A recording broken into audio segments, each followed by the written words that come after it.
This video focuses on the unique partial face recognition capabilities of the face forensics system.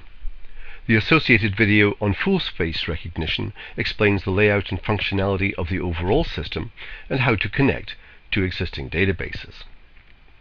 Up to now, all facial recognition systems have treated the face as a homogeneous object. This is fine for shots of full faces, but doesn't work with partially hidden surveillance images, faces concealed by balaclavas, damaged and injured faces, etc. Face forensics is the only face recognition system to work with part of a face.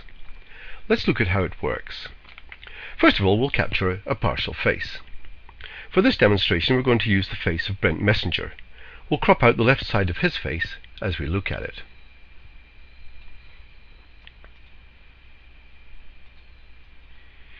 If we now go to the identification window in Face Forensics and right-click in the image area, a menu appears from which we can select Partial Mode. A generic facial template is then displayed. We can now paste the face part into the image area. The size of the image is adjusted using the scroll wheel on the mouse, and the part can then be positioned over the template until we get it as close as possible.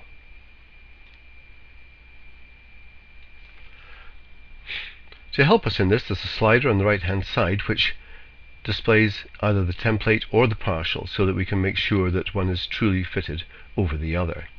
If necessary, we can move the eyes on the partial shot, on the template in and out to match the actual positioning on the partial shot.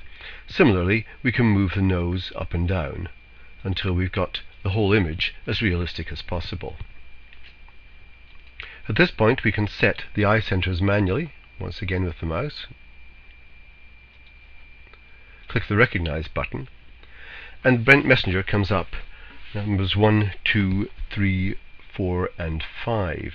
Now, interestingly, we can look at the original enrollment record for Brent Messenger.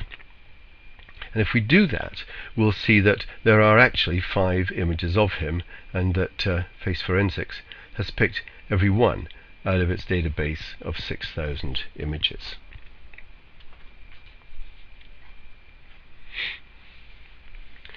If we wish to examine and compare facial features in detail, we can right-click on any of the matches. Let's take this one, and select Compare with Probe Image. In this case, both the probe and the matching image, the selected image, are displayed side by side. If we want to investigate a particular feature, let's say an eye, we can position the partial in a similar position to the matching image. Right-click on Sync, and then we can magnify that feature on both images together, keeping them both on the screen. Let's take another example where only the eyes are visible. If we go back to our image of Brent Messenger and cut out a letterbox view of his face, then once again we can paste that onto the template,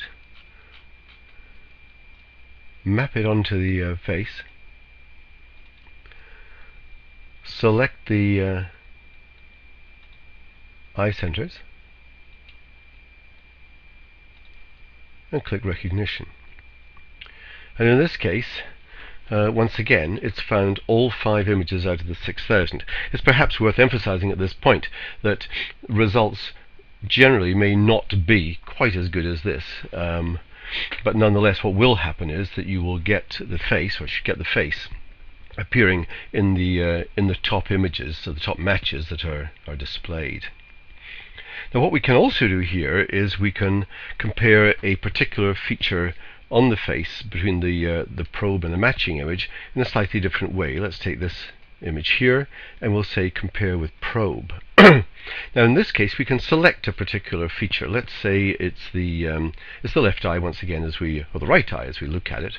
We can simply go Set Manually. Oops.